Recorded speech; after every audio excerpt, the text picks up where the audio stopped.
Welcome to the 16-ounce Cinema Podcast.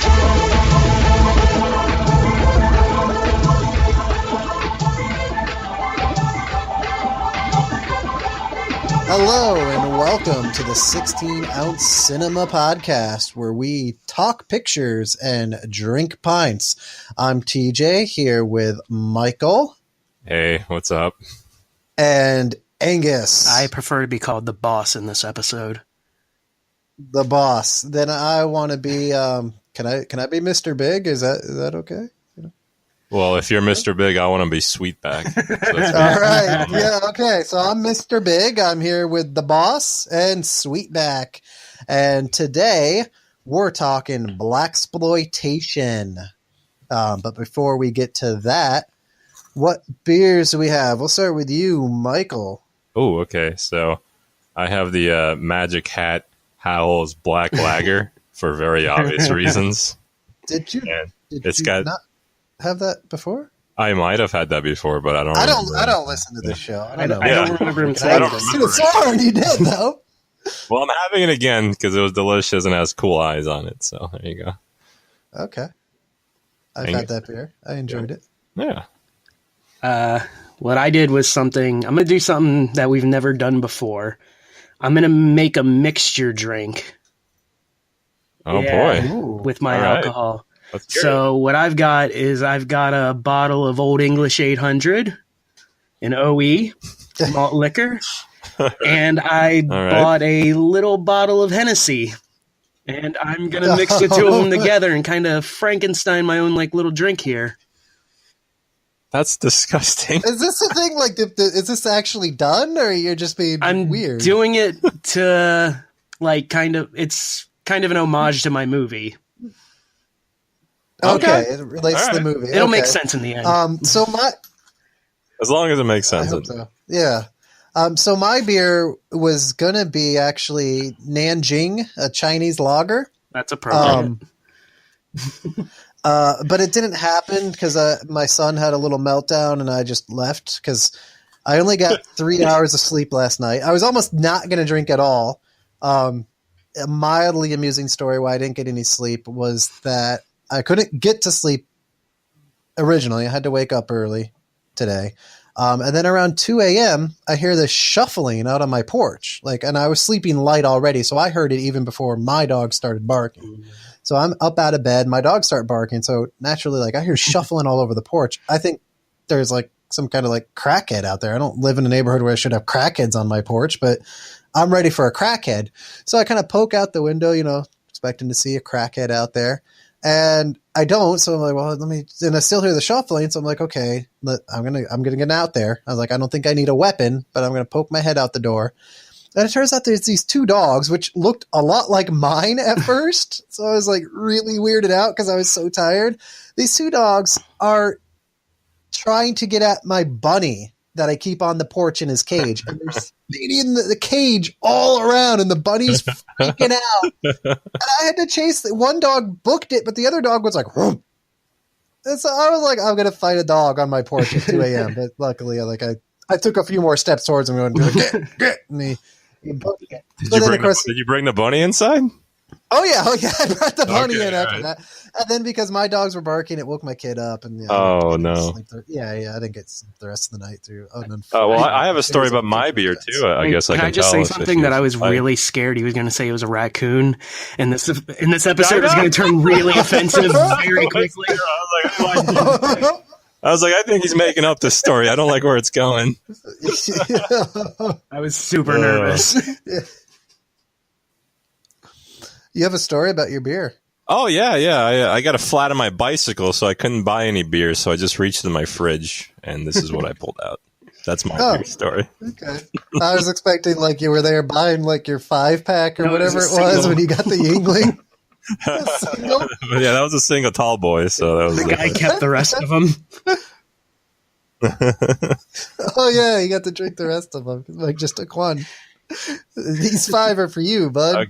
I need to open my beer because after that 20-minute wait to start recording, I need a beer. So. Yeah, I'm going to drink my beer that's warm now because we sat around waiting for Mike to get his mic I have going. 2 bottles open. I'm sorry, Sweetback. Sweetback, sir. Sweetback could not get his beer going. You know what? I didn't tell you guys my beer. I told you the beer I was going to get but gave up on because I was tired and my kid was crying. And I said, screw it. I'm not drinking that beer tonight. Well, we're not communists, so good. So I also just reached into my fridge, and I have from Flying Fish Brewing Company. It's called Grand Cru Winter Reserve, which sounds like a really nice beer. It's a 7%, well 6.9, but who's counting?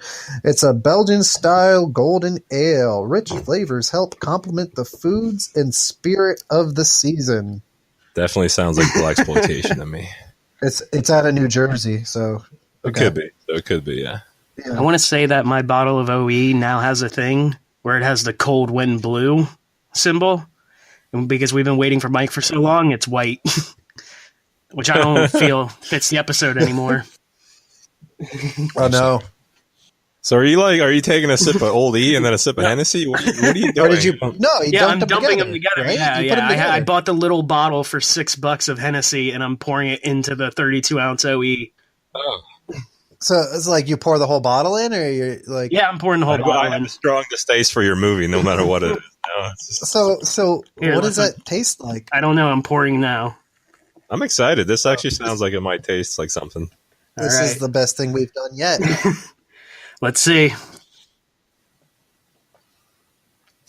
I heard him swallow. Oh my god, that is fucking awful.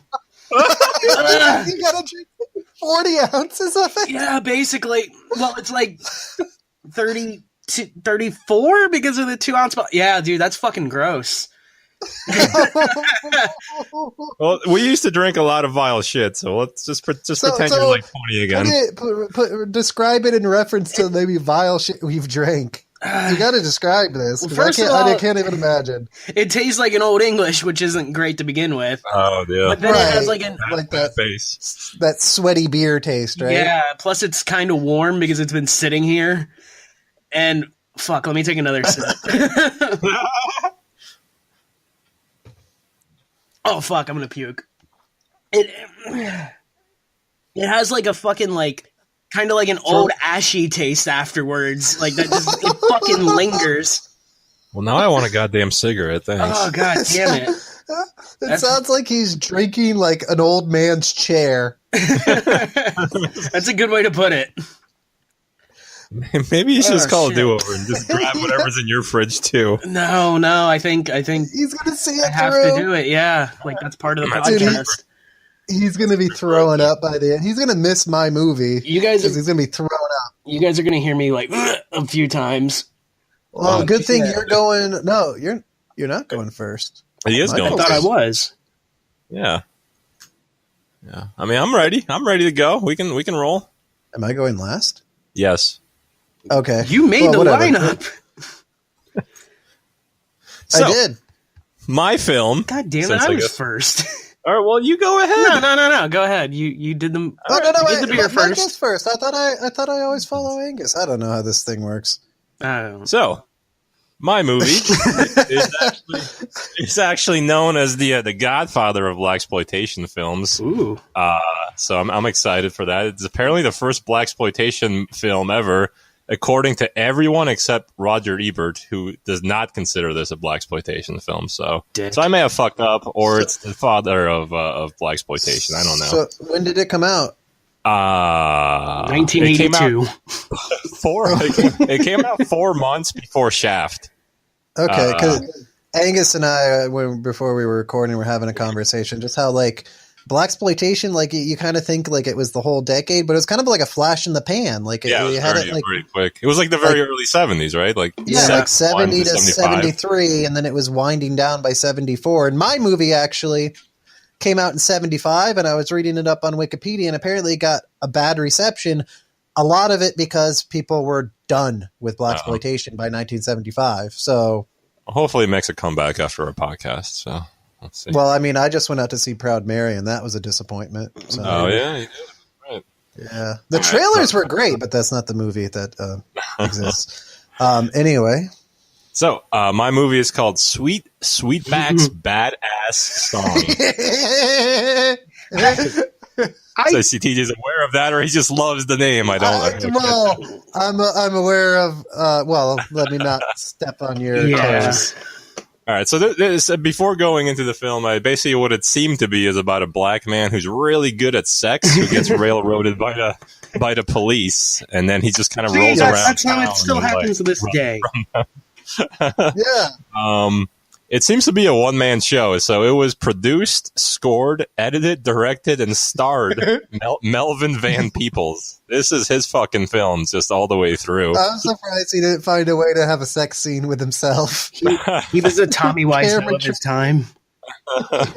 And the best part, I think, is it was in part financed by Bill Cosby, who did not require like any sort of like point system. He's just like, just give me my money back, and that's how this film started being filmed and financed. So Bill Cosby, who was like a famous prude before it came out that he was a rapist, put money into this. $50,000. Yes. Was he that way before though? Like I know, like in like during the Cosby Show time, but made him like super. But I thought before that he was a little more risky. Did he just turn prudish in the 80s? That's what I thought. I mean, he was like 68 at that point, so probably. I mean, I'm not up on my Cosby history. I'm not either. This is our second time talking about Cosby in a row. Dude, it's addictive. Yeah, maybe he just like came around one day and he's like, I better clamp up on all this other stuff, or all this rape will catch up with me, and I'm just gonna act like sex is awful. And you know what? You shouldn't even curse. He was not even thinking that way in the 70s. I don't think so. I might get the 80s. Okay, maybe you're right.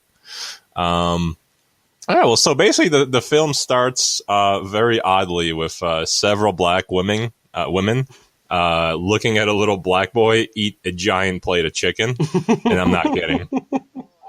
Not only does this little boy eat one plate of chicken, this little boy eats like 3 to 4 pieces of plates of chicken and there's like his mother is just hanging out there with her apron and her big boobs and just giving him more chicken, and that's like a solid 4 minutes of the beginning of the movie. I think we got to go full disclosure. Angus and I have seen this long time ago. Oh, good. Back when we all were in that house together, me and TJ like watched 10 years this. ago. Yeah. So I don't really remember much, but I know where this scene is going. So they were all smiling for the camera in the same manner that TJ's wedding, that the wedding photographer made us all smile oddly. It just reminded me that way. Like somebody was just like, hey, all right, everyone smile. I'll show you your teeth. But no gums. Teeth, but no gums. It's exactly how I would describe it. I fucking hate my pictures from your wedding. I do too. The guy was like so off. Yeah. I like kind of just like paste your lips to your teeth or something. It's a horrible way to looking pictures of me. All right. So basically, so the kid's done eating his chicken, and I think the kid's like 11 or 12 years old. And then he just starts randomly fucking a chick. Like the woman just like takes off her clothes and just kind of like seduces him into her. And like I said, he's like 11 or 12 or something like that. And then, I'm pretty sure that the song playing was This Little Light of Mine, I'm Gonna Let It Shine, which came out of nowhere and never made another comeback. So that's what was playing while the woman was raping him. Anyway, so and then somewhere like in the middle of this movie, this kid turns into like Sweetback, so he turns into like an old man while still fucking this woman. So it was like a weird. I don't even know how to describe it. This 12-year-old boy just turns into Sweetback. He transitioned like on the screen too. Sweetback. Yeah, well, it was like a werewolf. Kind of, but like, so I was watching a VHS rip from like 1972, which I don't even know if VHS like was around in 1972, but that's exactly how it started. And Bill Cosby actually put money into VHS, and Sweetback was one of the first black films on VHS, thanks to Bill Cosby. I believe you completely. So I don't know what happened. I think there was like a 20-year jump in time story. But the kid is no longer a kid. Now he's Sweetback. Is the woman the same? Oh, the woman was exactly the same. Right, then. She remember that. Yeah, she had a nice afro. She had cute feet. She had weird body. But There was another good foot scene later too. So, what were you saying, TJ? It was like he was like banging his aunt for his whole life. Maybe, yeah, could have been. No, well, she was a prostitute. It ends up that they were all prostitutes. That wasn't even her. Okay. Yeah, the big woman wasn't even the mom. She was just a big woman prostitute. So then we get to Sweetback at present time, and he's at a lesbian burlesque show. I don't know why, but he is, and like there's a lot of sparklers, and he starts making love to more women, and there's some cops in the hallway. And they're there just to take a black guy downtown, so their boss gets off their backs. And that's the way they explained it. They're just like, "Hey, man," and they're talking to the burlesque owner, playhouse owner guy, and they're like, "Come on, get us a black guy. We need a black guy." And the boss man's like, "Nah, people called in sick. You just can't take one of our guys." And the two cops are just like, "Well, what about that one? Come on." And that one's Sweetback. And then the boss is like, "All right, Sweetback, you got to go with the cops today." that's the beginning of the film. So on the way, Sweetback rolls with the cops, and on the way, a real crime happens, and so they arrest and cuff another black guy and put him in the car. What did he do? I don't think he did anything. You just said a real crime. Well, there was a besides crime, being black. They ended up, I think, arresting just a black guy that was near the crime of a robbery. So I don't think it was even him. It might have been him, but again, my VHS rip was very, very hard to look at. So I'm not exactly sure if they got the right black guy or not. So now Sweetback and the other aforementioned guy is just cuffed in the back of the police car, and then they ended up like going to the police station, but they go to the back of the police station, and then they put Sweetback to the side, and then they start beating the shit out of the other guy, and like they beat the shit out of him, and then they realize that Sweetback is still handcuffed to him. And they're really apologetic to Sweetback. They're like, "Oh man, we're real sorry about this. We forgot you were handcuffed right here in front of him." Well, at least they're nice to Sweetback about that. Yeah, they were very sweet because he's helping him out. So, but then like Sweetback starts getting like these Nam flashbacks about him also getting beat by the police. And Nam, and he loses his fucking mind and just starts beating the shit out of the cops. Like, so we get this like weird Nam flashback scene of Sweetback getting his ass kicked, and he just can't take it anymore. So he beats the shit out of the cops. We're not gonna take it. Exactly, and it's except like this. So this is my favorite scene in the movie, not because the cops are getting their ass kicked, because I like cops, but because like the whole time Sweetback's kicking their ass. I like cops that arrest black people for no reason. It's okay. So the whole scene is like this weird noir silent beatdown. Like the music stops, there's no sound, and it's just Sweetback beating the shit out of everyone. Nice. So I like. How long? I really this. A good minute and a half at least. Just silent.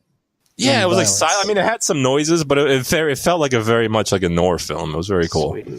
So Sweetback is now on the run. He just beat the shit out of cops, and he's getting the hell out of town or something. Sweetback runs all the way to his boss's house, who starts pooping in front of him. Like on the ground or in the toilet? No, so he went to his boss's house, and his boss came out the shower, and he wore his really cute little shower hat or whatever it's called, and then he starts talking to Sweetback, and then he just goes pooping. So Sweetback went into his bathroom. Yeah, he just walked right in, and the bathroom seemed to have been like very near the kitchen, so it was a very weird looking house.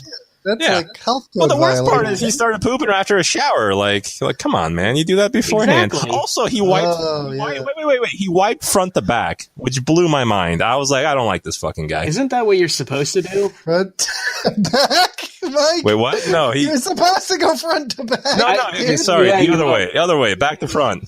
He back to front. My bad. I'm sorry. I misspoke. I think Mike wipes wrong. Yeah. Mike has duty butt. Well, I use wet wipes, so I clearly do not have duty butt. So, so anyway, he's done pooping now. He tells Sweetback to go. You're still laughing about the duty butt. Should I mute myself? Oh yeah. So anyway, he tells Sweetback to go hang out, and he gives him some weed, and they start hanging out and smoking, and then Anyway, so that's about it for that. Sweetback is a male prostitute. If you don't know this, we learned this somehow later. Like he starts talking to another friend, and his friend's like, he starts talking about being a prostitute, basically. So that's what Sweetback is. That's what he does for a living. He was raised by them, so that's what he was. Yeah, he is. It does make sense. All his context. So two cops are like looking for Sweetback now, and they start. What did Angus's OE and Hitty get to you too? Yeah, no, it did. I did get to me a little bit. I was reading my notes and I was like, "This just didn't happen." So no, it's two different cops are now looking for Sweetback. I did black out for a little bit. So anyway, Sweetback's, in his community, he's running from the police, and then two other cops are like beating the shit out of everybody that he knows because, they're hiding Sweetback. So, this is also this is the part of the movie where I had to take a break because You're 15 minutes in. No, I'm 35 minutes in now. Okay. And the sound was fucking giving me anxiety. I couldn't handle the fucking soundtrack anymore. Well, you guys watched it, but it was basically you just imagine a bunch of gay pigeons on speed playing jazz, and there's 10 of them, and they're just won't stop playing speed jazz. And I couldn't fucking handle it, and I couldn't fucking handle it for the rest of the movie either. It was just too much of that weird shit. So I didn't. Do remember this movie being something that had to be endured. Yes, it was mostly because of the goddamn and the sound never changed. It was the same 40-second rip over and over and over again. It was very bad. So Sweetback is, as you can imagine, is still on the run, and he goes to an old friend's house whose husband is in prison to get his handcuffs off. But she rapes him too. He gets raped a lot in this. She's just like, I'm not taking these cuffs off till you fuck me, and he did fuck her. And she did take off the handcuffs. So, did he do it she also or did he just? Yes, Sweetback does not smile for the rest of the film. Sweetback is this just walking dick, and he just fucks and runs from the cops, and that's all he's about at this point. She had really great feet, by the way. So this is my favorite scene. This rape was my favorite scene of the film. You could tell that in the VHS rape? Yeah, I actually could. Yeah, I could. So he's a walking dick. Yeah, he's a walking dick. His fat friend from the shower is now getting psychologically tortured by the police. Boo police. They're beating him up and stuff. So Sweetback is again just running around town. There's a lot of running around town scenes in this movie. Yeah, I remember that. That's all I remember. And then he ends up at this Asian black church, but no one's black or Asian. Everyone is actually a combination of black and Asian. Except the pastor, who's a black guy. It's very strange. Blasians are some of the most beautiful people in the world. These were the opposite of beautiful people. These were just really old looking Asian blacks. It was very strange. The weird thing is, beautiful people. Asians age horribly and blacks age so well. Nobody ages better than black people. Yeah, so it seems like it would be the perfect in between. Yeah, no, this was terrible. That's sad. And we're gonna breed them. Real sad. I think the pastor's name was Black Misery, which I think makes a really cool Marvel superhero. I don't know, an origin story. Or he could have just been talking about Black Misery a lot. Anything. You name any character Black Misery in any genre, that's awesome. So yeah, that guy was kind of cool. Villain. Then he goes to a Mexican and a black poker game, and they all make fun of each other. So it was really nice. I think he goes there to take advice, which I think he does later in the movie. But that's a scene. And then he's at a motorcycle gang, which I get. They had a really large budget for a bunch of weird people. For the middle blended race is that motorcycle gang? White. They were all white. Oh, so there was a white motorcycle gang. So a Harley gang of. Yeah, just any 70s motorcycle gang, really. Also, I don't think anybody really doesn't seem to like Sweetback at all, except women and his penis. Nobody really is really super friendly with him. Even the pooping guy, wasn't super friendly with him. And like I said earlier, Sweetback is just getting more and more depressed looking. I don't even know if he was acting. I just think he was legit running from the police on camera at this point. He certainly wasn't acting. Knowing what comes later, yeah, it was an acting. He got some terrible news during that filming. No, that is, I didn't know that. So that's maybe it was not shot in sequence, and we're seeing the aftermath of that terrible news. Well, so tell me now, what happened to him? Wait, what? You don't know? This is like the most famous thing about this movie. It's what it's known for. Tell me, I don't know. All the sex scenes were real, and he got an STD. Oh, I know that. Yeah. Yeah. Okay. It's way worse. Yeah. Yeah. He got gonorrhea. Oh, that was actually part of my Horizon shift, I think. Well, I don't know how that relates. So it's still good. I would love to hear how that relates. I can't wait. If you do anything else, I hate you. Do you remember when Baby Bear got gonorrhea on the ship? Because he was having sex for real on camera.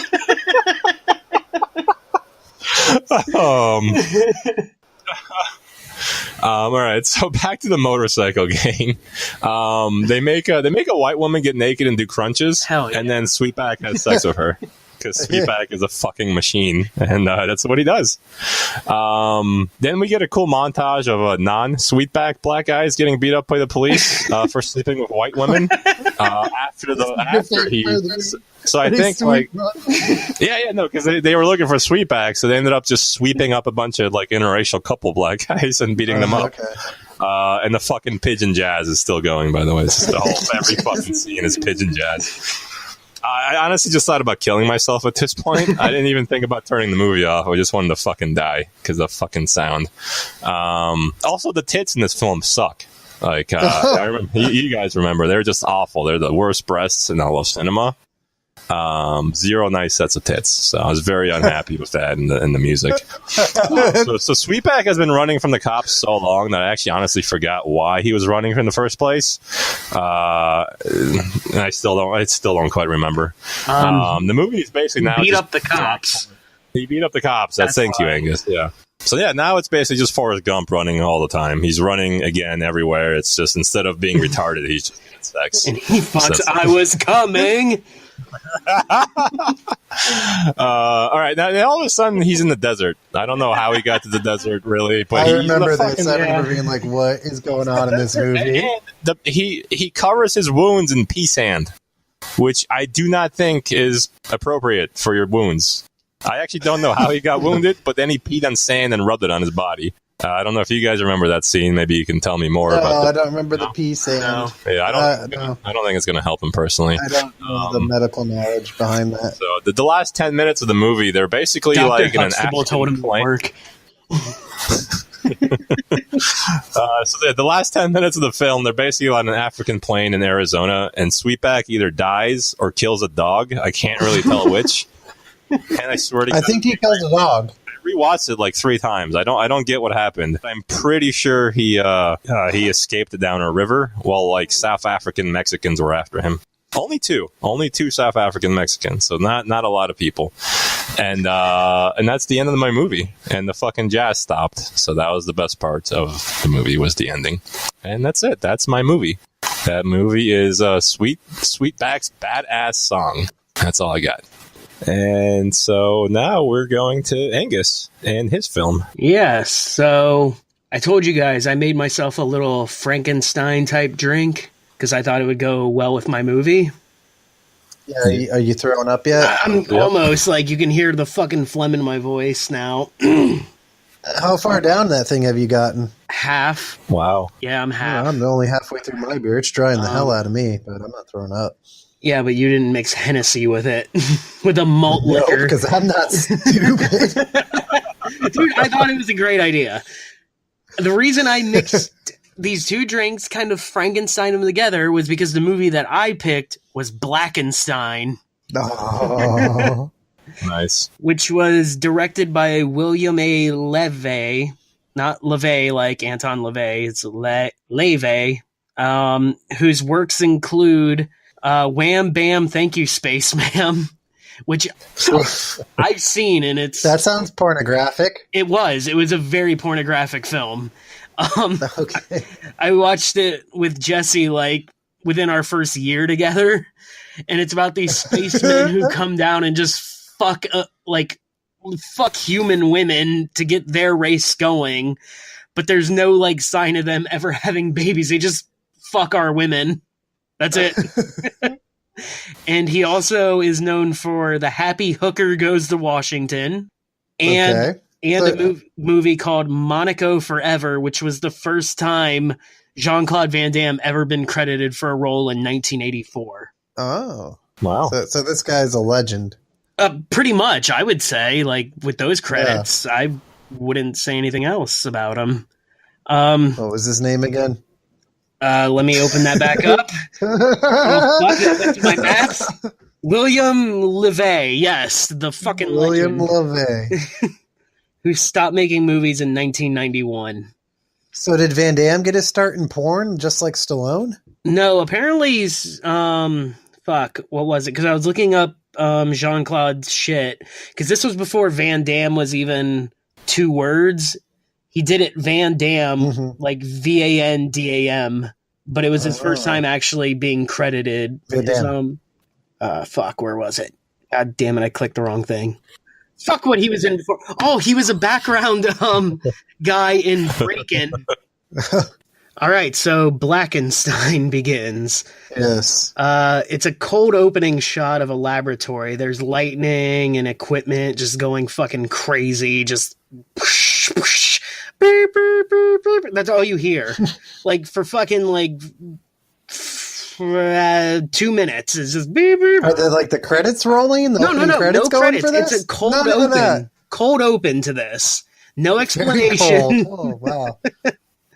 So that happens, and then just all of a sudden, like, it just cuts away, and it's just like, you see this little green blur at the bottom of the screen that just, like, kind of rises up slowly, and it's very blurry, but it rises for, like, 30 fucking seconds. So we're, like, 10 minutes into the movie Yeah, now. no, it's wasting a lot of time doing this with nothing happening. You can't even see what's going on, and I have the legit DVD. It's not a VHS. It's not a VHS. No.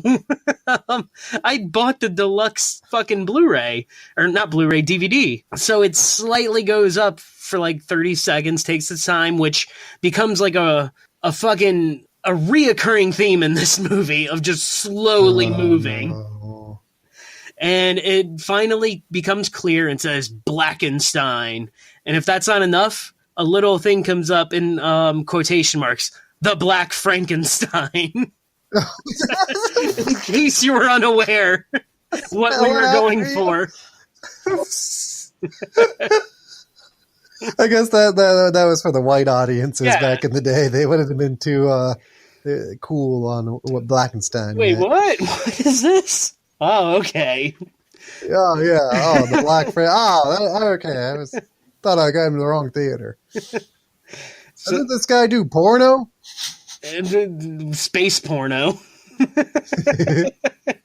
No, that's where he got all his white fans. This was actually his first movie. And you can see where he kind of delves into that like little porno-esque area throughout some of this. So the title credits start going at that point, like who's in it, the cast credits. Yes, because that was the title. So the first thing that shows up isn't like they're in like old English font. So the first name that pops up is John Hart. Like a Hammer horror movie? Yeah, kind of. And the first name is John Hart, but I thought it said John Hurt. And I was like, holy fuck, how did they get him for this? It's early days. I was like, holy fuck, that's amazing.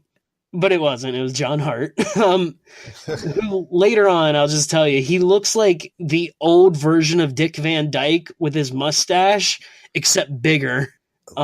Big, so like Diagnosis Murder, Dick Van Dyke? Yes, but a bigger mustache. Bigger mustache. I always thought you meant like physically bigger. I was like somehow putting like Dick Van Dyke, Kevin Nash. No, he looked like Dick Van Dyke exactly, but his mustache was just way more like magnificent and full.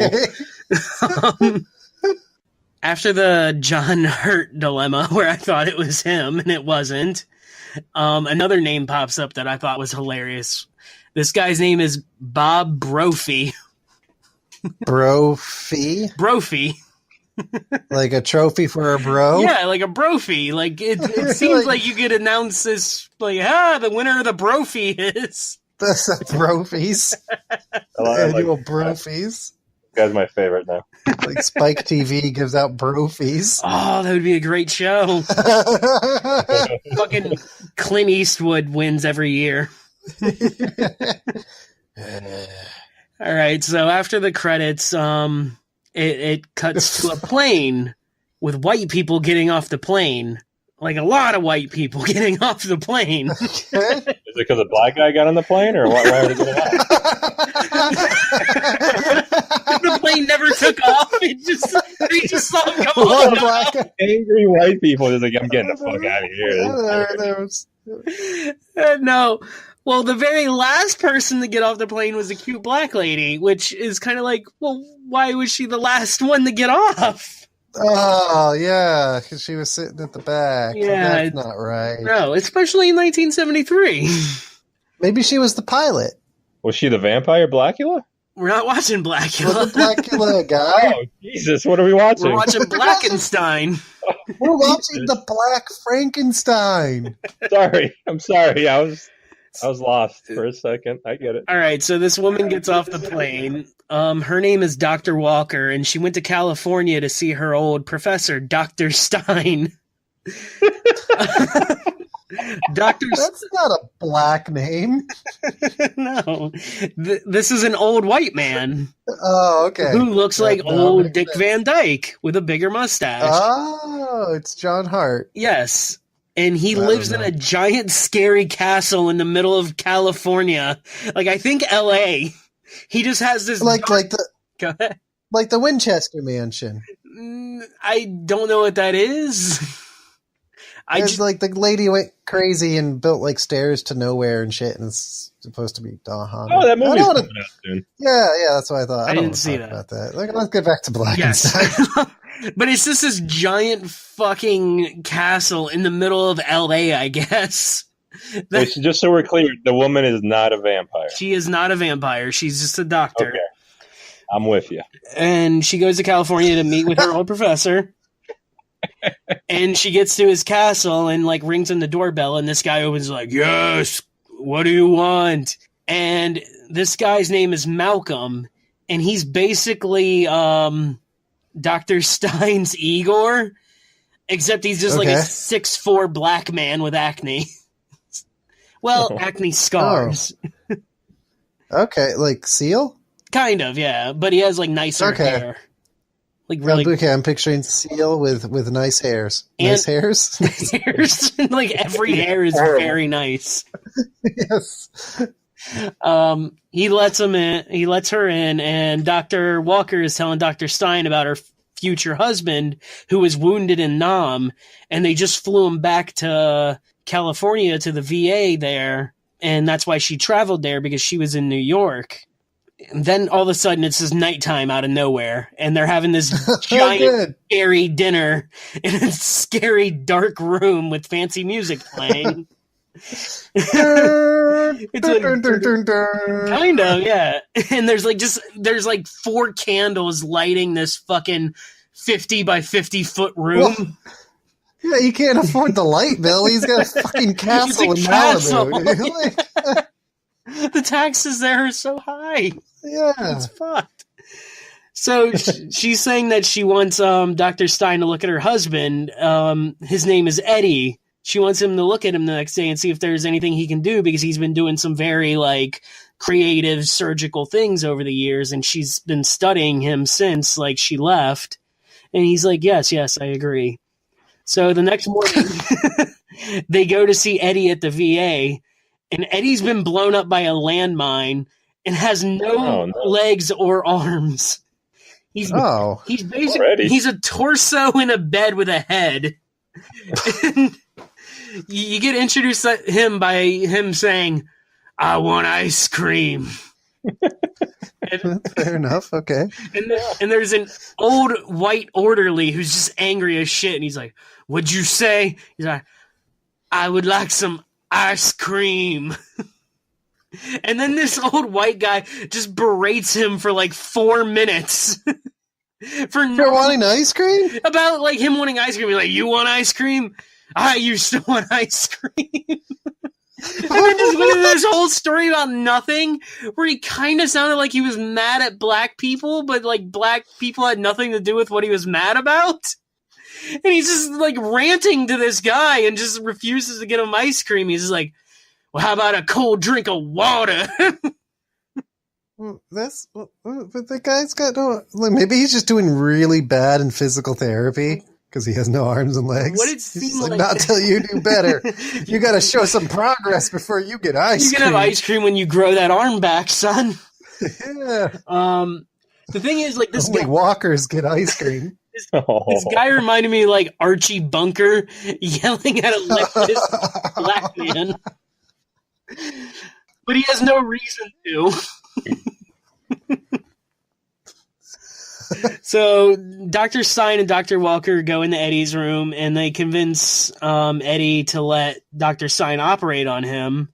And the next day, the ambulance is taking Eddie to the creepy castle and they wheel him up, right? Like they wheel him out of the stretcher, out of the truck. How long has he been blown up now? Like 1 day? Yeah. Well, like 2 days. Like they had to fly him in. Jesus. The funny thing is, like, when they're wheeling him out, you can see he still clearly has legs and feet because they're very visible on him on the stretcher. His fucking, like, size 12 feet are just sticking up, even though he wasn't supposed to have legs.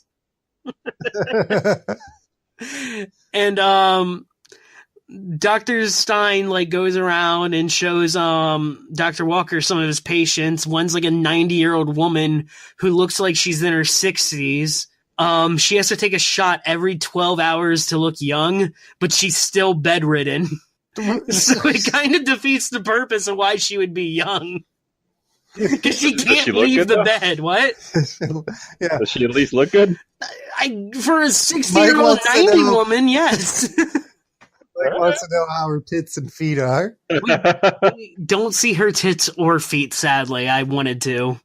I wanted to see 90-year-old, 60-year-old tits. Willie LeVay, come on. And then there's a guy with his limbs that were reattached by Dr. Stein. And like he's explaining like, oh, look at this. It's so great the way it's all blending in. And he shows like the right leg and it looks fine. But then he's like, well, we've been having some side effects. And he lifts the fucking cover over the other leg and it has tiger stripes. Oh, no. Like below the knee is just tiger striped leg. Like with fur? No, just like tiger stripes. Like it's like orange and black, but you don't see like any like coarse fur or anything. I'm not sure how biology would react to that. But he said like it was the person getting back in the roots with their animal nature. Oh. Yeah. So that happens, and then they begin phase 1 on Eddie, and Eddie's just kind of sitting there as a head like, oh, okay. In phase 1 is basically they just shock the shit out of him. Like, for like electrically? Yeah, like just like 5 minutes of just shocking him. And all you hear like during the scene is and just like little lightning bolts flying up the thing like you would see at the fucking science museum. I was gonna ask, do they show lightning bolts? Yeah, like the science museum thing where you'd press a red button and they just go between the two things. They showed that little thing. Oh, okay. There's no animated lightning coursing through his body. It's that thing where it's just you see that through terrible. 1/4 of the film. Like that's literally 1/4 of the film is those lightning bolts between two fucking metal rods. Easy filmmaking. Well, it gets even easier from what comes up. They really didn't try hard. So some shit happens, and then like Eddie has arms now. Like it never, they never went to phase 2. It just he kind of had the arms. Like his arms does he have tiger stripes on his arms? No, not yet. They look kind of normal. Like you could see like the line where they were like lasered back on, but they look normal. So Malcolm, the Igor type dude, right, starts following around the chick doctor, Walker, and she was trying to let him down easy, like, man, like my husband, like my future husband's gonna come back and I want to be with him. You're sweet at Malcolm, but Eddie's really the love of my life. And Malcolm does not like this. Malcolm is pissed. So he goes back to the laboratory and like there's these like fluids and shit that are bubbling in front of him. And the funny thing is, I swear to God, they looked like Old English and Hennessy bubbling in front of them. So, Mixed together? Or yeah. No, they were separate. They were in separate bowls, like bubbling. Okay. So then Malcolm just starts pouring shit into the fluids that say like Eddie's name on it. Oh. And that's it. They begin the final stage, and the final stage is they just shock the shit out of Eddie again. We only see 2 actual phases. It's electrocution. It's electrocution, attached And limbs, electrocution. Lightning bolt. Yes. So then that. So they just keep shocking him, and then Dr. Stein, he injects him with the shit that Malcolm was fucking with. The Hennessy. Yeah, the Hennessy fucking Colt 45. Or Old English shit. So then the next day, Eddie seemed to be okay. Like, he's starting to walk, like, on a stretcher and stuff. Or not a stretcher, like a... What's that called? Like, the little wheelchair that old people have? The like walker. Yeah, walker. Yeah, like, I don't know why that was so hard. And they see him, and then they're like, why does he have this giant brow? And then it's like, he has a giant fucking brow across his face. And then they show like he's growing hair out of his hands, like the top of his hands, but it looks like crudely glued pubes on top of his hands. Like they're not even like symmetrically lined up. It's just really shittily done. You can see the glue. So then there's just a lot of dark hallway shots and shit beeping for about 12 minutes. And you can't tell what's going on. But I'm going to just say the shit beeping sounds is probably 80% of the movie is just you hear beep, beep, beep, beep, beep,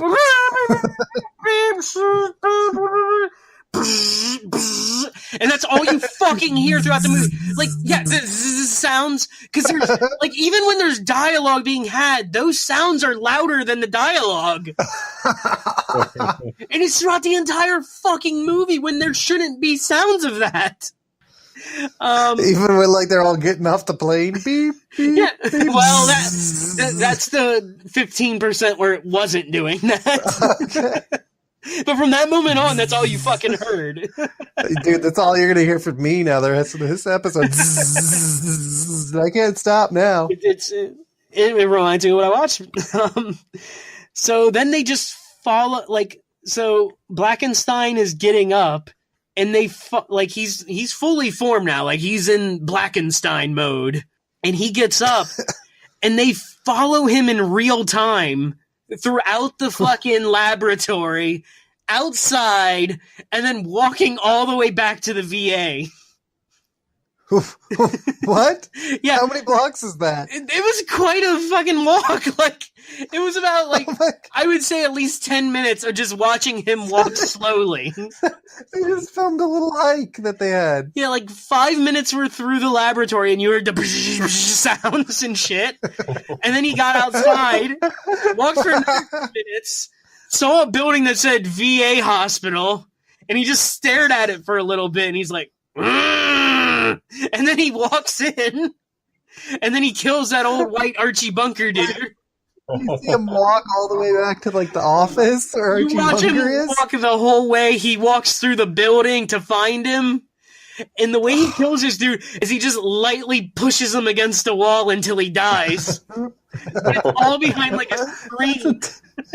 Terrible way to go. Like, he just lightly just pushes him against the wall, like, oh, you give me that? And then he just rips his arm off at the end. Does he beat him with it? No, he just ripped it off, that's it.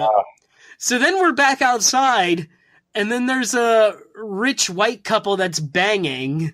Outside? like in their room. Oh. No, they're in their room, Like in a drum but set? the outside part is their white dog is barking. Okay.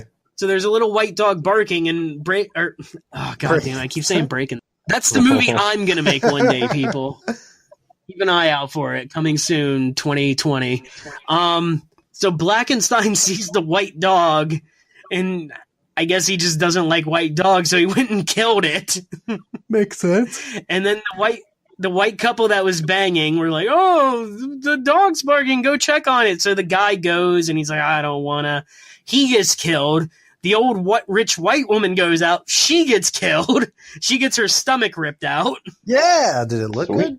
Finally. Yeah, no, it was a fine looking gore scene Okay. for a low budget 1973 film. Okay. but- Cool. I'll just say the only way he kills people in this movie is either choking or ripping out the intestines. Like he goes from like 0 to 60 like nothing. So then there's 8 minutes of Dr. Walker looking at stuff in the laboratory silently. Is this movie like 3 hours long? It's an hour and 26 minutes, but it's mostly walking and looking at shit. So I counted this. It was 8 minutes of the doctor woman looking at stuff in the laboratory silently, and all you hear is the This movie's a point and click adventure. kind of, yeah. Like it's probably the best way to It describe would it. be better if she was a vampire. That's all I can. We haven't got there yet. Mike's been quiet because he's just formulating this movie where she's a vampire. Vampire. So anyway, she's just walking around, and then she just falls asleep. And then, Like, just, I'm tired and just. yeah, she was Stop. tired of looking at shit in that laboratory. I guess all the beeping, like, is like kind of like the ocean where it puts you asleep. I don't know. So Blackenstein just walks in, and it's like almost the exact shot from before when he walked out, except it kind of panned and she was sitting there sleeping. And then he just walked around her and went back outside. So now he's outside. What? You get another walk? Does he know they're married? Yeah, he just goes for another walk outside. Even though he just came back from one. He's got a wandering soul. He just wanders. Imagine him looking for Sweetback, and then Sweetback is just like hanging out in his town, and then your Blackenstein is looking for him. Yeah, just there's walking. a common just thread wandering between these looking for This is the sequel to Sweetback's Blackenstein Yeah, song. at the end of the other one in between, he loses his arms and legs. So he's wandering aimlessly around town, and there's like a young white couple in a car, and the guy keeps trying to bang the chick, and she's just like, no, no, no. And he keeps going for it, like really, like, by today's standards, rapey. Like, he would definitely have a Me Too hashtag dedicated to him on this. And then she just gets pissed off and gets out of the car and walks away. And he's like, yeah, sure, baby. I'll never get it if I'm with you. And then he just peels away. That sounds about right. Yeah, no, he wouldn't. It's okay. Go find another chick, guy.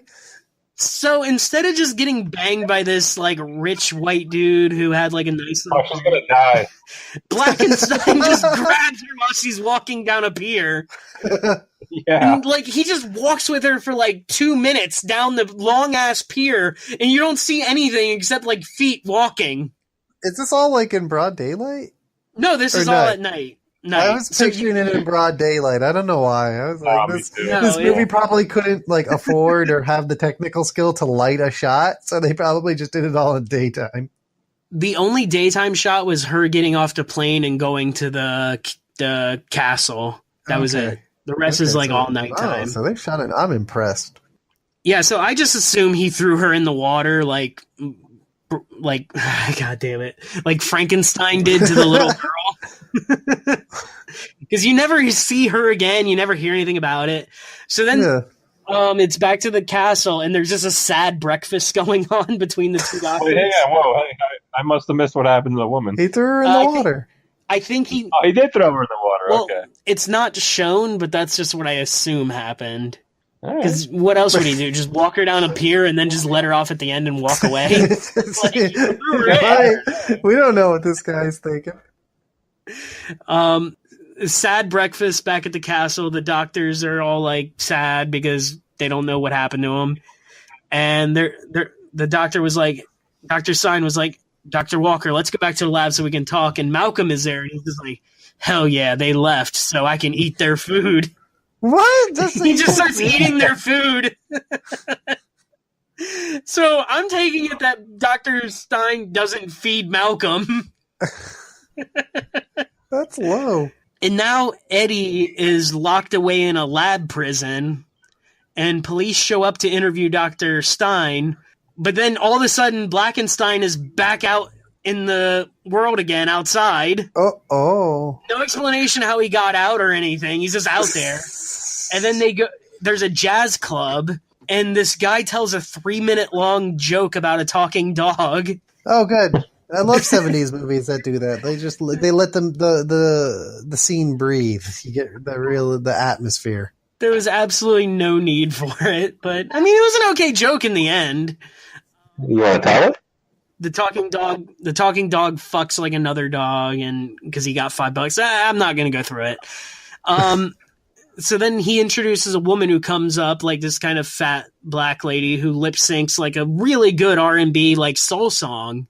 Ooh. Like the song is good. Like I actually enjoyed it, but like she did it so terribly. Like there'd be like the ooh, and like her mouth wasn't even moving. Like it was just shut. It didn't make any fucking sense. But it was a good song. I enjoyed it. So then it cuts behind the club where the MC who was telling the dog joke was back there smoking a cigarette. And there's also like a black couple that's fucking behind the club. And for the first time, we get to see some PG rated black boobs. All right. Which are good. That's for you, Mike. Thank you. And he kills the couple. He chokes the guy out, but then disembowels the woman. So she's just there with like her tits and like intestines hanging out for no reason. It's PG. Yeah, it's a PG movie. I love the 70s. And then it just immediately cuts back to Malcolm in Dr. Walker's room trying to rape her.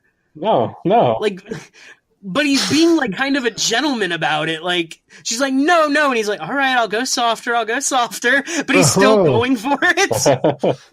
So then Blackenstein slowly breaks in and he just politely throws Malcolm out of the room. And then you see more PG black boobs, which is awesome. And then Malcolm comes back with a gun and starts shooting him. And then Blackenstein grabs him and starts choking him to death. So then Blackenstein's mad and he goes and he chokes out the tiger leg man.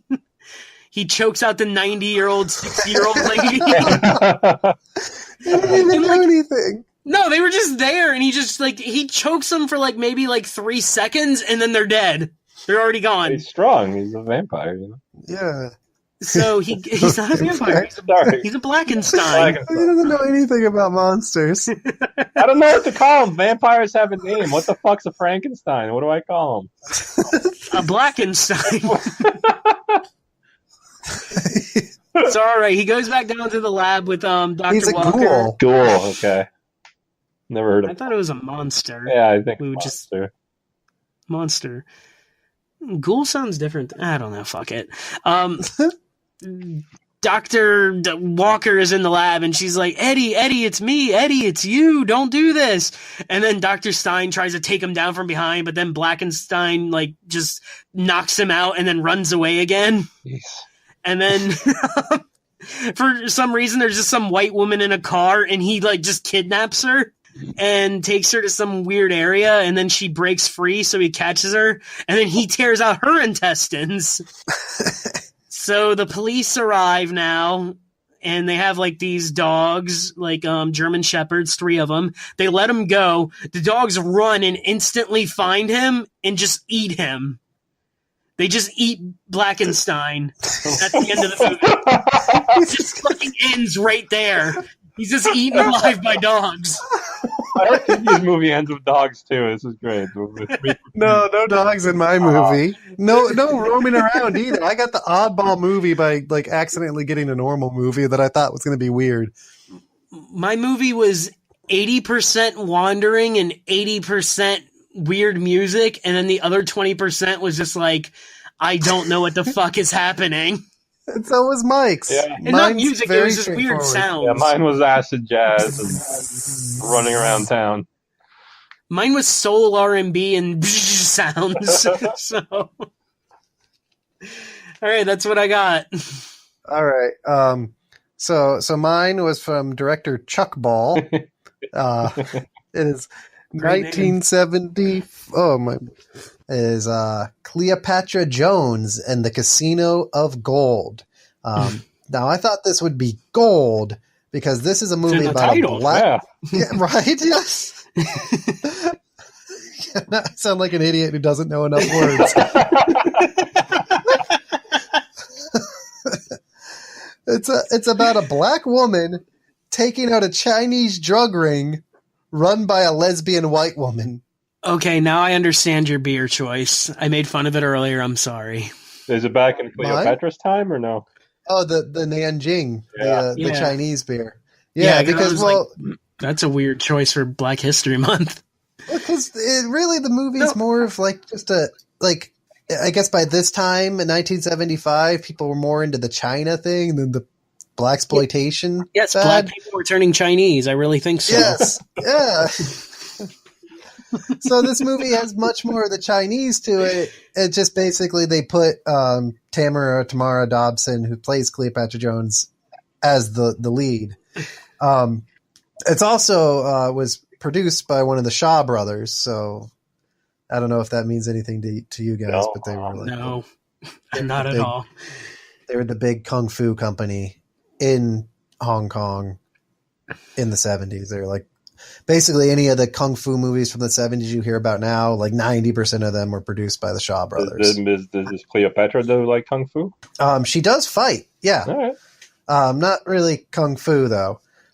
So what happens is that this opens up with like these two guys are getting together on the docks, going out to this like old Chinese junk ship, doing like a drug deal. One of the guys is Albert Popwell. He turns up in the Dirty Harry series a couple times, and I actually like him. He's got this like he's just kind of like casual, humorous, street smart. He's got a likable face. I guess if you guys haven't watched any Dirty Harry movies recently, you might not know him. He was also, I guess, in the first Cleopatra Jones. So maybe if you remember the original Cleopatra Jones.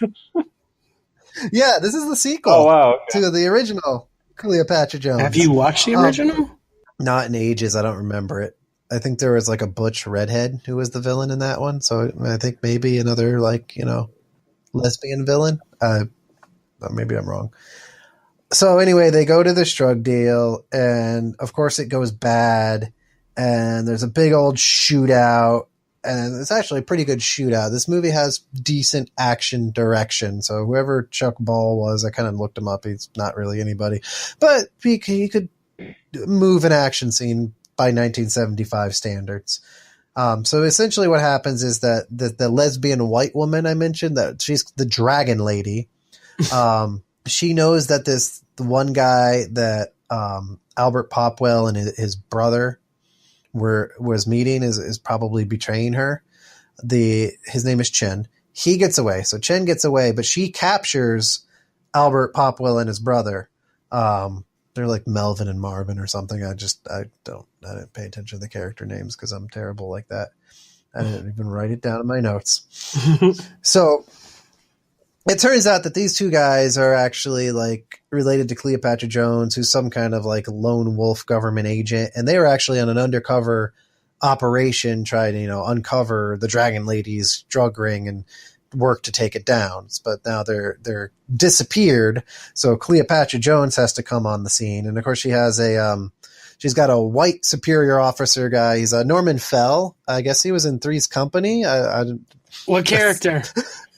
That's the quickest thing I got from him. I don't know. He was up there. I assume. What character? I don't know. Fuck! I love that show. I don't have it right. I didn't write it down. I don't have it God right damn in it! front Now of me. I'm just gonna look up Three's Company. I know. That's why I did it. I was like, oh, Three's Company. Angus must know this guy. It's one of my favorite shows. I was like, that name sounds familiar, and that's like his number one thing is it's Three's Company. I had no idea So about you, Angus. I didn't know you loved. her boss is the I dude went on from a Three's 20-minute explanation about this TV show to TJ one day, and he still hasn't And watched I it asked 12 years later. 1,000 questions, and I was so fascinated by it. And I was like, wait, he's gay? Oh, they think he's gay? No, everyone else thinks he's gay, but he's not gay?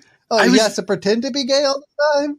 I was just explaining this to Jessie 3 days ago about this show because she never heard of it. I'm like, he's not gay, but he's pretending to be gay. So Mr. Roper, who is fucking the deputy from Andy Griffith, doesn't get mad at him. It's such a great Roper show. only likes gay men? What? Does he turn gay? No, he's Mr. From all that Furley. acting gay? No, he's never gay. He wants to room with two women, Oh. and the only way he can is by pretending he's gay because it was the 70s and nobody accepted like a man living with two women. And one of them was like an ugly feminist, and the other one was like a hot blonde dumb chick. But he doesn't bang either of them. Sounds. So was Norman Fell anybody in that show? That's what I'm looking for. I'm sorry, I got distracted. Well, I'll let you go while I find continue. him. Yeah, and even early on, this movie has like good 70s music, but it's not funky. Like I said, it's kind of more of that like Chinese movie trying to break the Hollywood market feel rather than a blaxploitation film. So I guess they downplayed the blaxploitation angle, especially since it came out late in the game. So anyway, Cleo gets on the scene in Hong Kong. Her boss is all kind of like, "Oh, you need to work with a team. I want to look out for you." And she blows him off. It's like, I work alone. Hold on. Sorry. Norman Fell. I don't know. I didn't know this. He was the original one. He was the Mr. Roper. So he was the original landlord that didn't want Jack Tripper, to live there, who was the guy pretending to be gay, who was John Ritter. And he lived with like an old redheaded woman who always wanted sex, but he didn't want to bang her. So it was like kind of like the prequel to Married with Children. Okay, yeah, now I know. All right, okay, I'm glad that's settled. You shouldn't have mentioned Three's Company. Cleo works alone, and now Tamara Dobson is actually like maybe not a great actress, but she's got the presence and like the attitude and the way she delivers her lines in this. Like she deserves the leading role in this movie. And I'm kind of sad like they didn't make more of these. I mean, obviously its time was quickly passing even back then, but were there she only doesn't seem two? to turn up. There's only two, and she doesn't really turn up in anything else. She goes off and like I was looking it up. She goes off to like really crappy sci-fi TV shows. Yeah, I thought there was not like sci-fi, but like 70s like Star Wars rip-off TV shows. I thought this was kind of like a Shaft, or they just went. There should have been at least two more because like I remember not liking the first one because it was a little like kind of boring. But this movie was like not great, but it was good. Like a 3 out of 5. It was watchable. I think both of mine and Angus's movies combined weren't the 3, so you got. Yeah, no, this is like that kind of like crime thriller action movie with the Chinese flair, but also happens to have a black lead. Does the music ever like sing Cleopatra's name? They're like Cleopatra. No, that's what I was saying. It's good 70s music for like crime thriller, but it doesn't get funky. Because they're like I said, they're probably trying to like downplay the blaxploitation angle in favor of the Chinese angle, which is why I was going to get the Chinese beer because I was like, well, damn, I thought I was going to get a blaxploitation movie, but that's not that. It's more Chinese exploitation. I don't know. There had to have been a word for it. I mean, it was a movement in the 70s. I don't know what it's called. Is there like a lot of Chinese films? Like, well, yeah, but no, like look at like James Bond back in the day was always like aping whatever was popular. So like when blaxploitation was big, Live and Let Die came out. He goes to Harlem and like New Orleans and all that. And then the next movie, Man with the Golden Gun, the Kung Fu wave had hit, and he goes to fucking China and Hong Kong. Chinese. I love that movie. No, that was actually You Only Live Twice, and he was Japanese. Whatever. I love that movie too. And then, like, later Star Wars comes out, and then you get Moonraker. Like, the 70s, James Bond was just following whatever was popular. And so the Kung Fu wave was big enough that even James Bond got in on it around this time. I wish it continued to where, like, in the mid-2000s, like, fucking James Bond was doing torture gore. Right, yeah, I was, like, thinking that, too. Like, what if James Bond had kept doing this forever? Like, where would he be in the 80s? Like, really bad action, like a Schwarzenegger movies? Like, just straight killing people? Making puzzles in the 2010s. Like, yeah, Bond would just be chopping off arms, and then, like, what would he be doing in the 90s? Like, sympathizing with the bad guys, like Point Break? Oh, God. You'd have a James Bond movie that was, like, Die Hard. He's chasing a slasher who, like, calls people. Yes!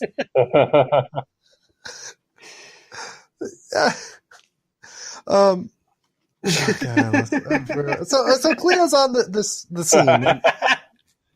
She can't get a taxi because she wants to go to a bad part of town, and so finally, like, this woman, Mi Ling, helps her get a taxi to the bad part of town.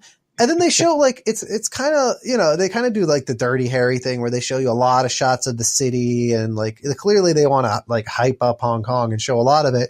And they show her, like, walking through this market, and you see all the different things going on in the market. And I'm kind of like, this is just like a normal Hong Kong market. And they're just like, oh, this is the terrible, terrible area.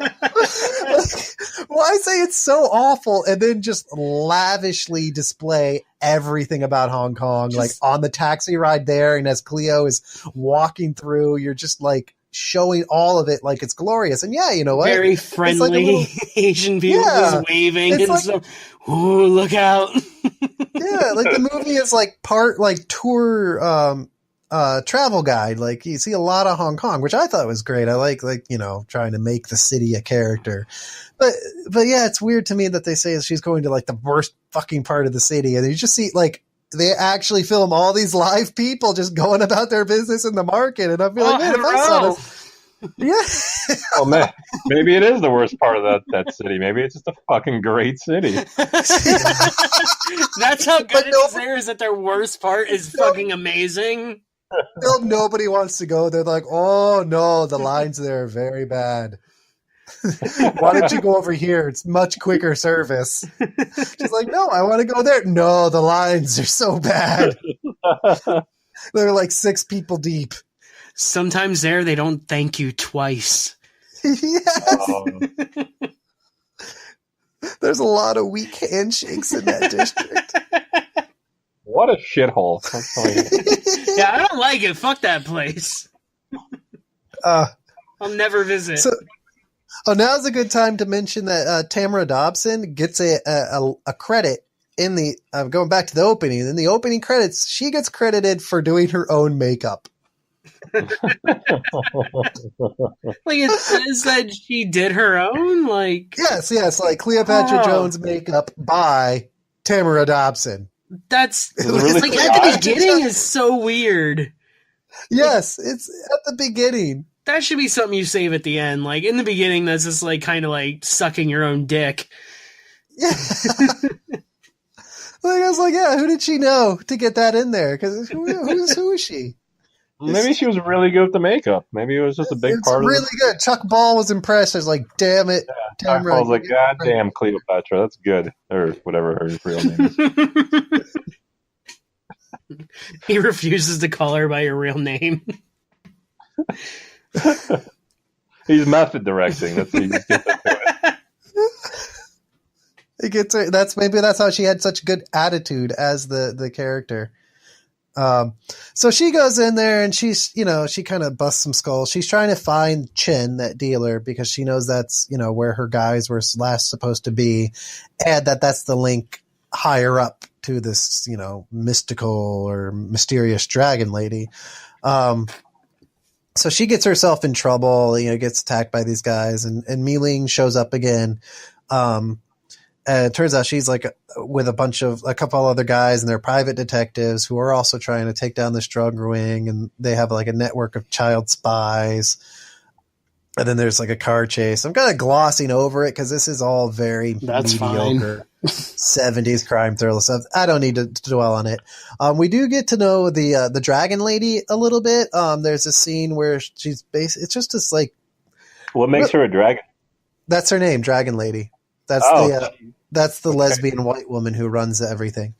Right. And she's a lesbian. She's a white woman because you can see her. She's a lesbian because she's a lesbian white woman because you can see. She's a lesbian because you can see it. You can see it. Well, the second time you see her, it opens up on what I wrote was weird, oily lesbian orgy. Like, it's not sexy. It's just nude women oiled up, just writhing. And she's just kind of in the middle of it. And then, like, her guy comes and knocks on the door and interrupts it. And she gets all huffy, like he's interrupting her, like, favorite hobby rather than... Does she have nice makeup, too, or is this... Did she do she looks all right. All right. She didn't get credit, but she looks all right. Okay. Even oily? So that's her hobby, is just weird, oily lesbian stuff. Like, it doesn't look like she was sexually enjoying it. Just like she was just like, this is how I unwind. I just writhe naked next to women. That sounds great. Yeah, that's what I used to have in my OkCupid profile. Writhing, oily, women. Yeah. So now the dragon lady interrogates Popwell and his brother. And they've been beat up, and she doesn't like that. So she kind of decides she's going to go all out and play good cop with them because she doesn't know they're undercover, and she thinks maybe like, oh, these are just low-time drug dealers. There's no reason to be bad for them. They'll eventually give us the information we need, I guess. I never quite understood. So anyway, she introduces them to like her, like, I guess, number one little sexual plaything. I don't know. She's very possessive of this girl. But then she hands them over to Popwell, and she seems to be underage too. So she's like, "Here, go have fun with," and I forget her name. And Popwell's like, "Yeah," and I'm like, "She's like 14. Like, this is not." They're in China. The legal age was 9. Yeah, That seems to be a theme though with these Blaxploitation films is really young girls and sexual. I think that was just the 70s. Chuck Berry inspired, yeah. Well, what was the one that we watched, the Mac, where there was like a with Yaphet Kotto? Yeah, there was like 13-year-old girl with her underage boobs. Yeah, like fuck, man. It was PG, yeah. And she was meant to be like 14, and they showed her boobs. I don't think she was meant to be. I think she was 14. Like. So Popwell follows the underage girl into like the next room with his brother. We'll call him Melvin. Maybe he was Marvin. So yeah, but I'll call him Big M from here on. Popwell and Big M. So Popwell and Big M go into the next room, and it happens to be like this, like spa.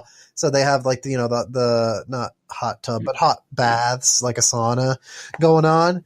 And then the women are like, kind of like getting touchy with them. And Popwell's like, yeah, this is great. And Big M is like, well, no, we shouldn't be doing this. Like, she's the bad guy. Who cares? She's throwing flesh at us. And Popwell's like, just do it. Just do it. Well, come on, just do it. And so then finally he's like, yeah. And so they get naked and hop in the tub, and then the girls start touching on them, and Popwell gets all excited, and then the girl is like, oh no, these girls for massage, only massage, not for love. And Popwell's very sad. I thought Popwell was about to pop off. That makes me sad. Right? Yeah, he thought he was about to pop off. He was so happy. I would have taken my gun out. Only massage. Just murder everyone. I mean, I guess it makes sense they're only for massage because they're 13, so the movie drew the line somewhere. I guess it was late in the game. That's good, at least, I guess. Morals. So the dragon lady catches Chin, and then to kind of like show off, she has a sword fight with him in an arena surrounded by swords. So naturally, at the end of the sword fight, she pushes him into the ring of swords around this arena and kills him. the little underage girl gets freaked out, and Papa's like, you shouldn't be making her watch people get impaled. And she's like, she's my property. I own her. What happened? What is Cleopatra? Is she just like buying spices at her market? Here's the problem. In my notes, I reference her, but I only write glitter gown, so I don't remember what she was doing. Cleopatra had her own little part of the movie. Nope. I have it written down here. Snooping, arrow, car chase, arrow, blown up gas station. The end. All right, I guess we're done. That's what Wrap it up. I was doing. Are you still TJ, are you still like physically writing your notes? Yes. So there's like arrows, you're legitimately drawing fucking arrows. I'm just doodling all over it. I hope I just see I want to see these one day. This is like pictures of, like Asian ladies and shit like that, and arrows and glitter. So to wrap up, and I'll save a big chunk for my selling point. Cleo kind of like gets into the casino, and they're squaring off, and finally it's found out that Cleo was really there for. I mean, she's squaring off with the dragon lady. So Mi Ling throws cards in the air, just a deck of cards, and they escape when they're about to get killed. Just a deck of cards is the ultimate distraction. She played 52 pickup with them. Yeah, no, they're just trained. Like, boss, dragon lady wants us always to pick up the cards. No cards on the floor in the casino of gold. So they get away, but then they decide to kind of like regroup, go back and fight, and they take down the dragon lady. And then, Norman Fell reveals that Mi Ling was actually one of his spies all along, and that's how her spy ring operates there. So Cleo was never working alone by his order. So he's like, I got you. And then Cleo says to him, "Thank you very much, honey child." And that's the last line of the movie is Cleo saying, "Honey child." I feel like she wasn't a big part of this film. No. That's how I guess I did lacking. downplay her because I rushed through it, but like the movie just kind of feels rushed. Like things just bump, and it happens. She doesn't seem to be a driving force. Like she kind of finds the links, but it's Mi Ling who really does the work, and like a lot of the action is down to her and her buddies. Unfortunately, in my opinion, Mr. Roper is the star of this film. Yes. I think the film should have been called Dragon Lady. Yeah. Dragon Lady. Which is a shame because, like I said, like Tamara Dobson has a really good presence as Cleopatra. I'd love to see more of her as Cleopatra Jones. You should tell her that. I bet she'd love to hear She'll come back. Well, she'll do it, and we'll have a better movie than Proud Mary. I was going to say they in rebooted it 2020. as Proud Mary. It just failed. Do you think that's actually possible to boot something old like that? Blaxploitation ones? But, I mean, they tried it with Shaft. Make it and it was awful. Yeah, fuck, man. Cause it is a genre that you could do some awesome shit with, but well, yeah, Black Dynamite was good. I think you've got to actually. But it knew what it was doing. It was kind of being cheesy at the same time, Michael Jai White, he knew what he was going for with that, but right. But it was funny. But you've also got to embrace it, and you got to be all in. You can't try to be cool. You've got to accept that it's going to be cheesy, and then do things as they would have done. I think there's no really I don't know, yes, you're going to modernize it, but I don't think you can make a spin on it and make it cool and slick and mainstream. But you can make a really good homage and tribute film like Black Dynamite that'll be badass. I'm surprised there aren't more people trying it. It should be right now, especially it seems like they would want to try to do some shit like that, where it's kind of right.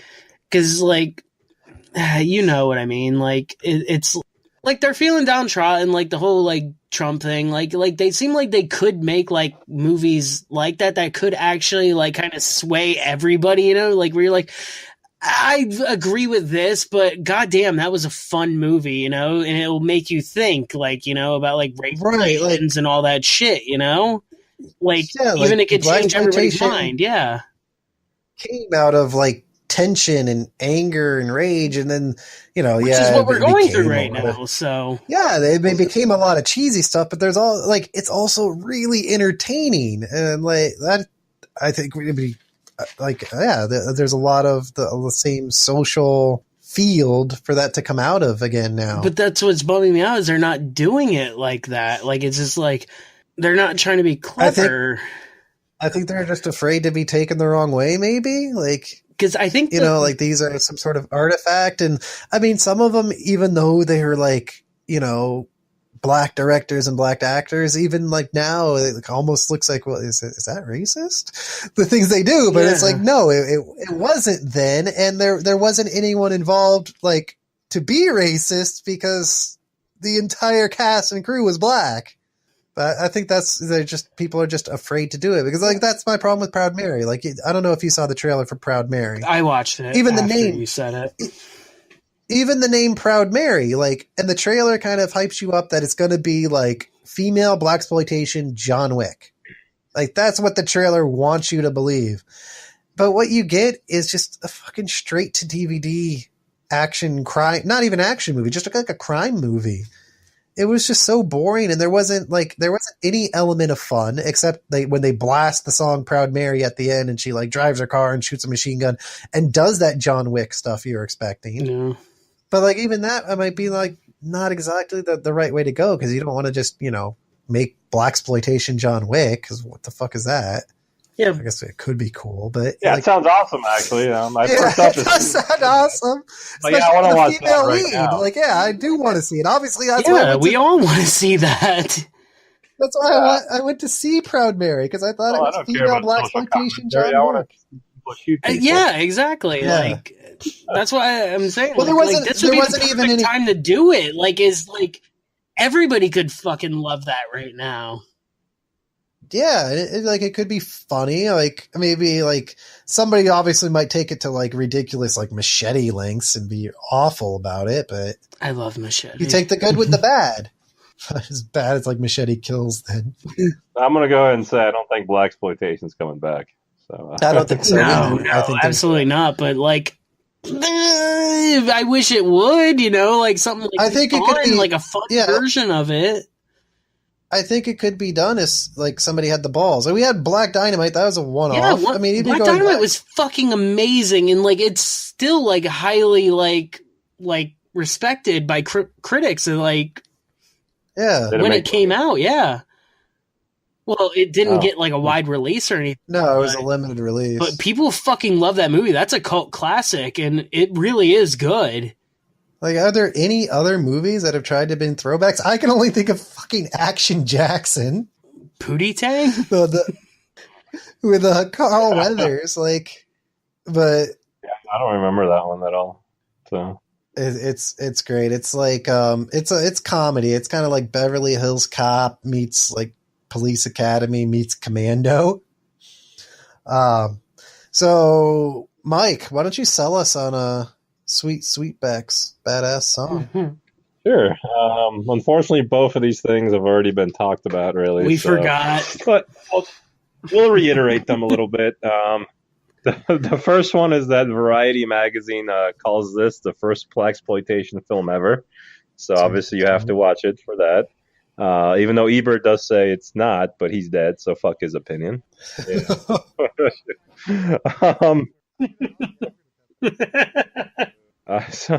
The second thing is that, as we earlier again mentioned, Melvin Van Peebles contracted gonorrhea from one of the actresses. Live, during well, the not sex live, scene. but you can see on tape a guy getting an STD.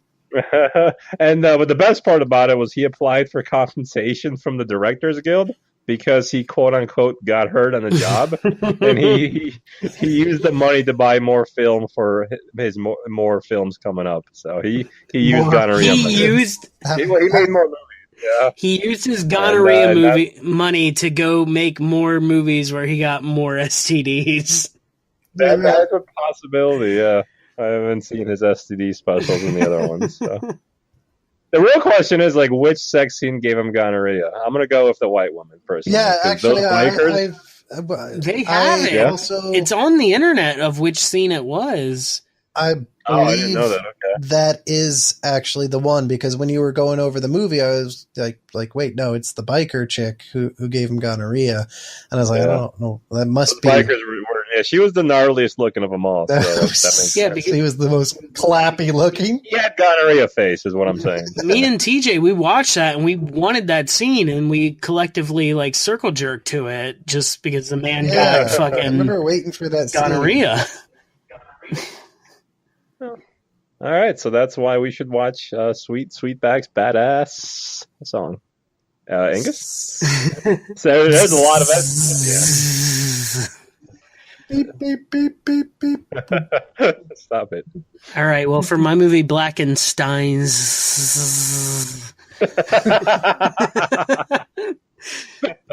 I didn't write down any bullet notes because, fuck, man, it was brutal. Plus, you finished the movie 2 minutes before we started recording. Like, we started recording at 8:45. I finished it at 8:25, people. And you laugh that I'm writing my notes down as I speak. Like, well, I told you I had another thing, and then I fucking got depressed and shitty. I don't know. I'm gay. No, that's okay. So,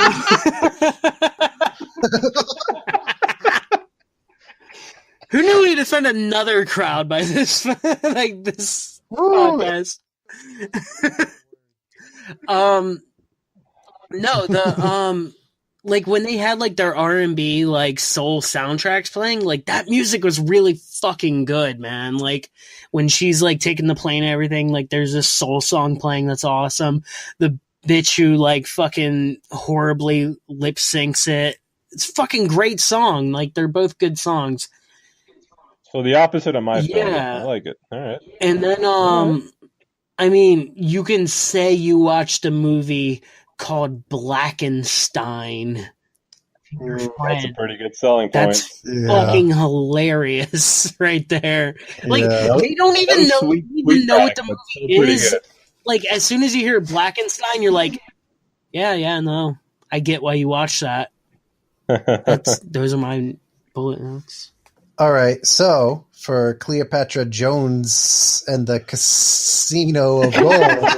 Fuck you guys! That's what my name of my movie is. I can't That's help hilarious. it. That's literally what it's called. I didn't even notice the first time. Like it took like the seconds before I was like, "Oh god damn it! I see what he's doing." And the A even goes like badass. I don't know how to say it. So I left out the action finale of this movie, which is amazing. It's so good. I was rewinding parts of it because it was just so awesome and over the top. So I told you basically that, like, you know, Cleo and Mei-Ling, they initially get kind of chased out of the casino, but then they regroup and go back. They regroup with the other members of Mei-Ling's private detective agency in motorcycles. So one guy's going in on his own motorcycle, and then they have a couple motorcycles, and then they have a motorcycle and a sidecar.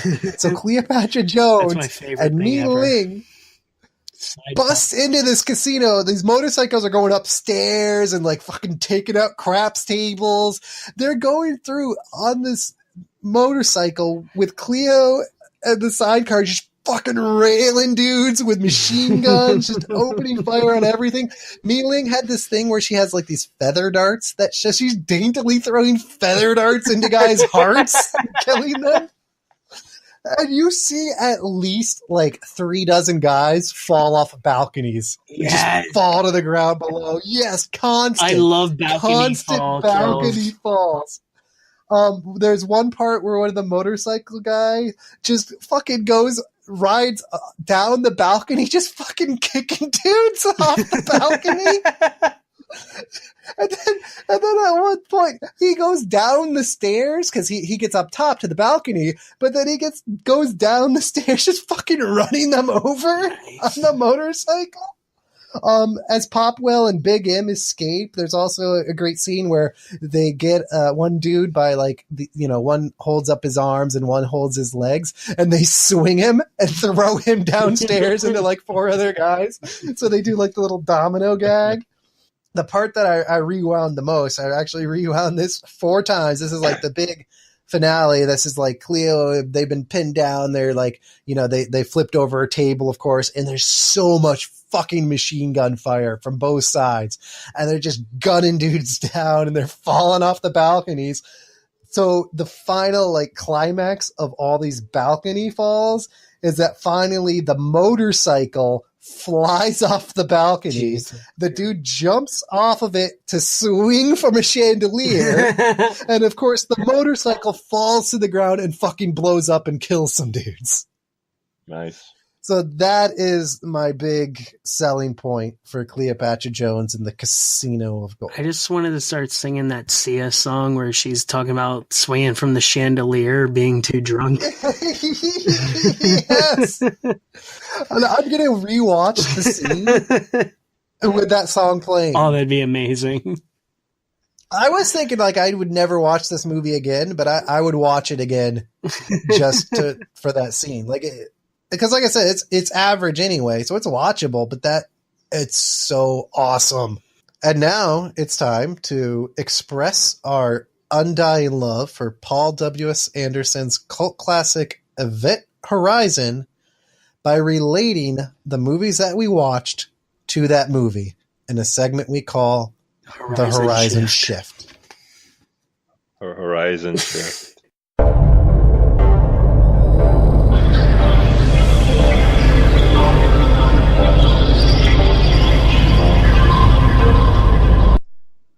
Yeah, I was waiting for him to interrupt and he didn't. Oh, so I can just go? Yeah, go. Okay. All right. So during the when the police finally start chasing Sweetback, and they beat the hell out of the first black guy, out of many, of course. They said they're gonna find Sweetback and they're gonna send him to hell. And so basically, this movie is really a white man trying to find a black man to send him to hell. Just and if that's not Event like Horizon, Sam Neill and Lawrence Fishburne. I don't know what is. Oh yeah, that is my Horizon Shift. Oh, I like it. Thank you. Well, god damn it, mine's very similar. All right. Arrogant white doctor is always making life harder for the black man. End. That's it? Oh, okay. Oh, and all right. That was my Def Jam poetry shit. That was good. I felt it. I felt like I was there with you.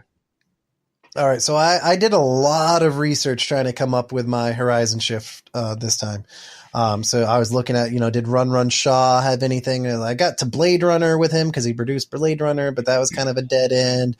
I was like, well, Tamara Dobson, she was in those sci-fi shows I mentioned, but I was like, that's not, it's spacey, but not quite anything. I feel a great one coming. I was checking out Chuck Ball, the director. I picked even like Norman Fell and a few other Mr. random actors. Roper had something to do with this. yes, Norman Fell.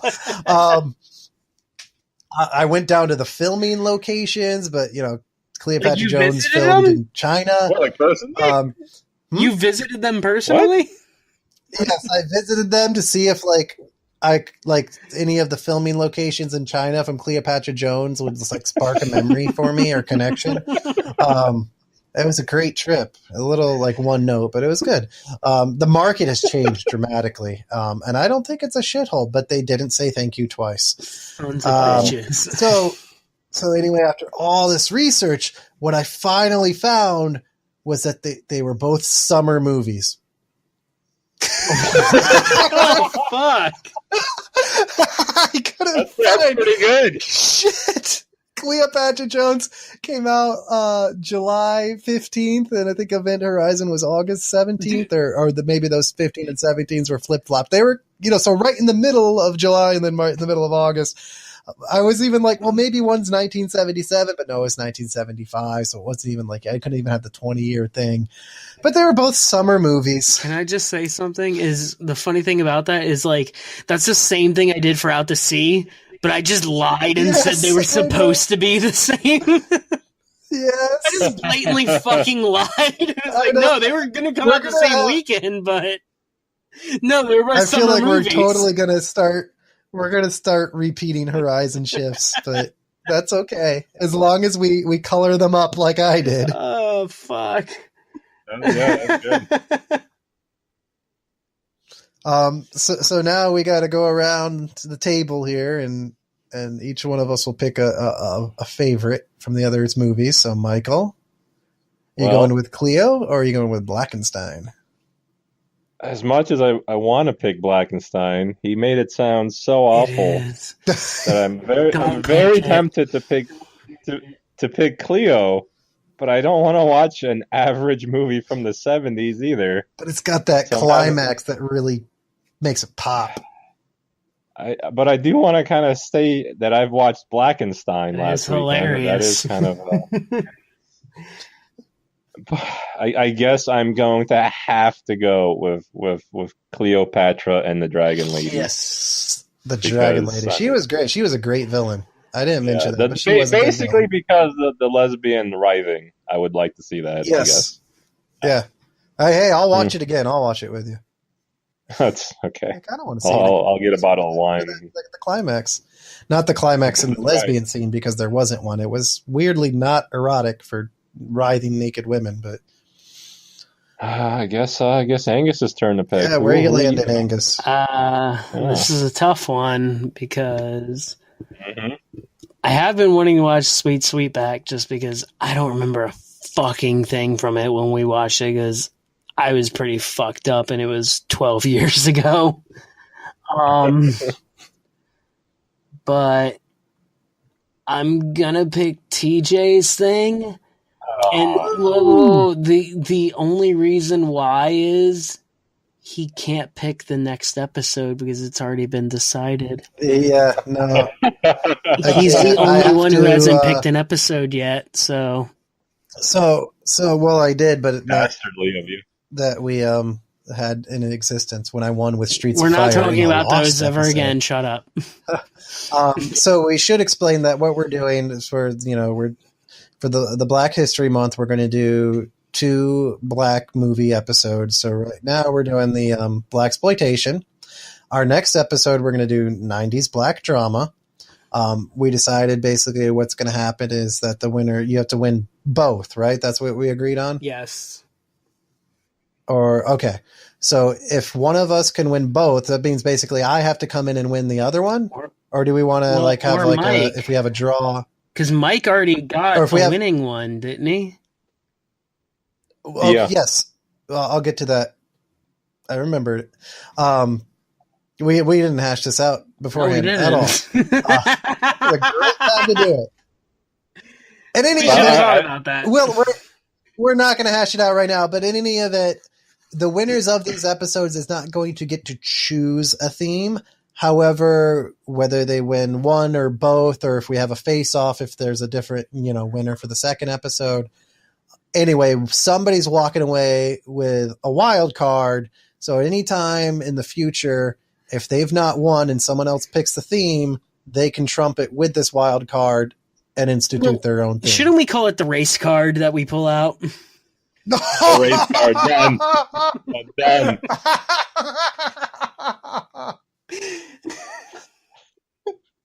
Wow.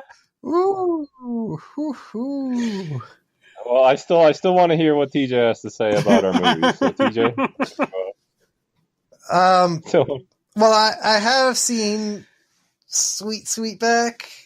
You have, and I remember you kind of get the gist of it, but I remember not understanding it. And then Angus said something really important. Angus said something really important, which is that once you've watched it, you could say you've seen Blackenstein. And I was done. As soon as he said that, well, I could say I've seen Blackenstein. That's done. That's a conversation starter. Well, you know what's even better is we can say we were on a 2-hour podcast about Blackenstein. Yes.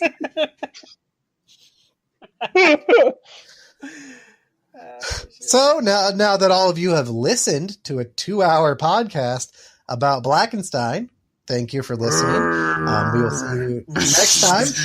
Part 2. Boop, boop, boop, boop. For part 2 of Black History Month, when we'll approach 90s Black dramas. And if you are curious, I did just mention it, and Mike brought it up. Once we go back to our regular themes, Mike did win the last theme, and he had picked Coming Back from War movies, which we'll return to our regular programming after part 2. Good night. Peace out. Bye.